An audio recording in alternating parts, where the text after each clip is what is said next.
Live from Southern Colorado's Alert Station, KKTV 11 News starts right now. Good afternoon, and thank you for joining us for this special digital version of 11 News at noon today. I'm Melissa Henry. We start with an 11 breaking news alert. Right now, officers are attempting to arrest a wanted man along Colorado Avenue and 8th Street. And this is a live picture from our crew on scene. They've gone out there within the past hour, and officials say a suspect is barricaded inside in this area. Police say one of the suspect's dogs bit an officer. There are no road closures in the area at this time, but it's probably a good idea to avoid the area, again near 8th Street, for safety reasons if you don't have to be out there. We do have a crew on scene right now. Like we said, again, a live picture here, and we'll continue to follow this and bring you updates throughout the afternoon. Now we have an update to a breaking news alert as well. Kimberly Singler, the woman that we have been following her case for over a year now, and she's pictured right here behind me. She's accused of killing two of her children here in Colorado Springs before fleeing to the United Kingdom. We have been waiting for an update on her extradition process, and today we now know an appeal has been filed on her behalf over that decision to extradite her back to the United States.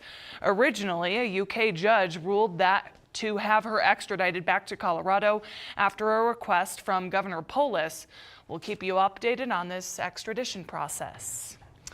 Also new at noon for you, Colorado Springs police want you to be aware of a sexually violent predator who has moved to an address here in Colorado Springs.Stephen John Long is registered as a sex offender who is on supervised release and on parole. Long was convicted in 2003 of indecent assault and battery on a child under 14 in Massachusetts. And he was also convicted of unlawful sexual contact in Maine back in 2010. Long is currently registered as homeless in the area of 5 West Las Vegas Street. Now to an update. After three officers were shot in Pueblo earlier this week, one of the officers who was hurt is home today. First responders and members of the community lined the street outside the city's courthouse, that's what you're taking a look at there, to welcome the captain back home.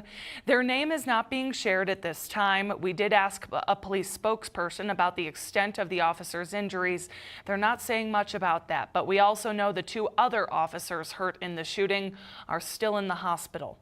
As a recap, this shooting happened on Tuesday night in the Bessemer Park area south of downtown Pueblo.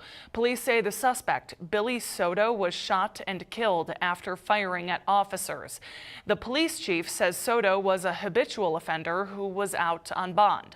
A police spokesperson says they feel extremely fortunate that all of the injured officers are all alive.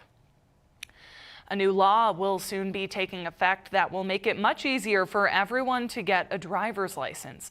It eliminates the need for a Social Security card to get a license. In addition to not needing a Social Security card or taxpayer ID number, this law will no longer require living in Colorado for 2 years in order to get a license. This will make it easier for immigrants to get an ID. The law was passed last year before a recent immigration raids.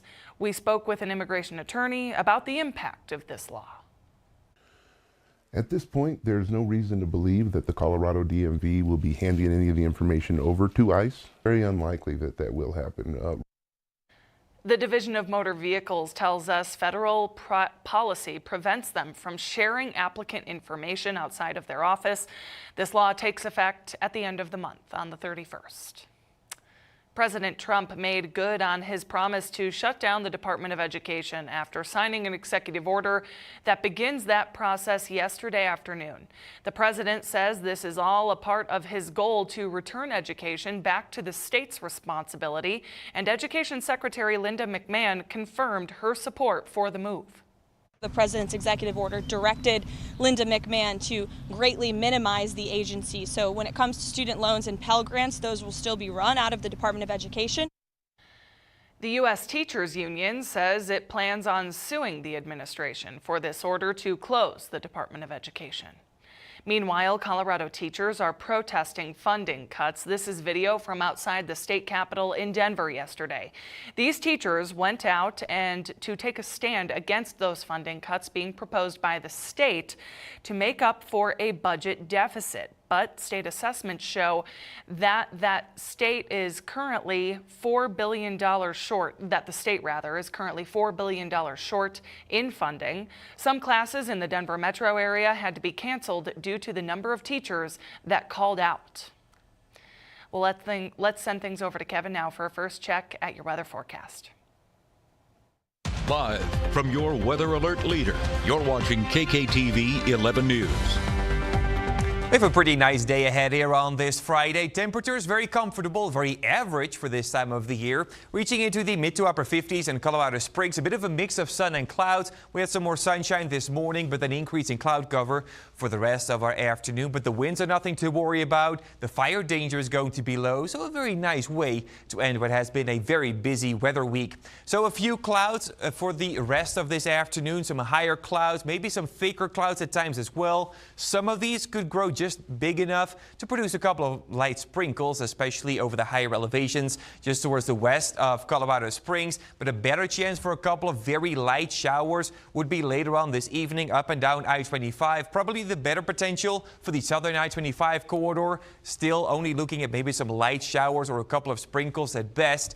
And so by far most of us still looking dry. Don't expect too much out of these showers. As I mentioned, the winds no major concern either. Just a bit breezy west of I-25 and over northeastern parts of Colorado, and even up there only gusting up to 25 or 30 miles per hour. That's really going to be about it. So that's not too impressive. And as we go on into the evening and the overnight hours, not a whole lot of wind out there either. They will pick up again though as we go into our Saturday, especially later tomorrow morning and early afternoon, mostly up and down I-25 and those higher elevations out west.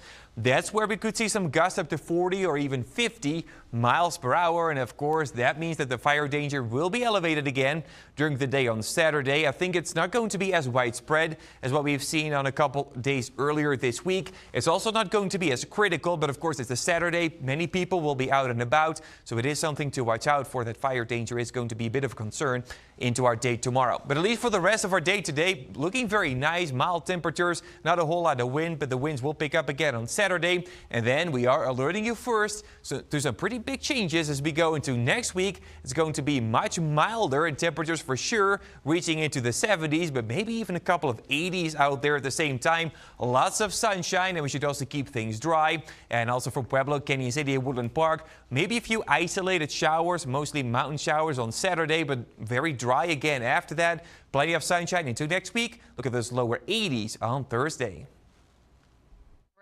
All right, Kevin, thanks. Heads up, if you are planning on mailing your April ballot here in Colorado Springs back to the city, you only have a couple of days left to do that. Those ballots are coming, or are for rather, the upcoming municipal election to decide the next city council members. You have until Monday to make sure your ballots are mailed back to the city if you plan on returning it that way. If you miss that deadline, no worries. You'll need to drop it off at one of the drop boxes in the city by April 1st at 7 p.m. Those drop boxes are open 24/7. If you would like to find the nearest drop box to you, we have made it really simple to find the map of them. Just head to KKTV.com and click on Find It. And under our Find It tab as well, all of the candidates running for city council across all 6 districts. We have all of their bios and their top priorities for the city on KKTV.com. You can also find all of that on your mobile app. The last few games in the first round of March Madness continue today, and you'll be able to watch some of those games right here on KKTV, including one going on right now, which is why we're on a special digital edition of 11 News. And since we'll be bringing you those games, there's some changes to our programming. CBS Evening News has been moved up to 4:30 p.m. and another March Madness game starts at 5. Our evening news will start as soon as that last game wraps up. The brackets are in and the games have started. started. March Madness is officially here, and our sports team is diving into the madness the next 2 Sundays with a 30-minute news special, Bracket Breakdown. Our sports team is recapping the week's biggest upsets, flashiest highlights, and they will highlight standout players as well. You can catch that only on KKTV at 5 o'clock this Sunday, March 23rd, and next Sunday, the 30th.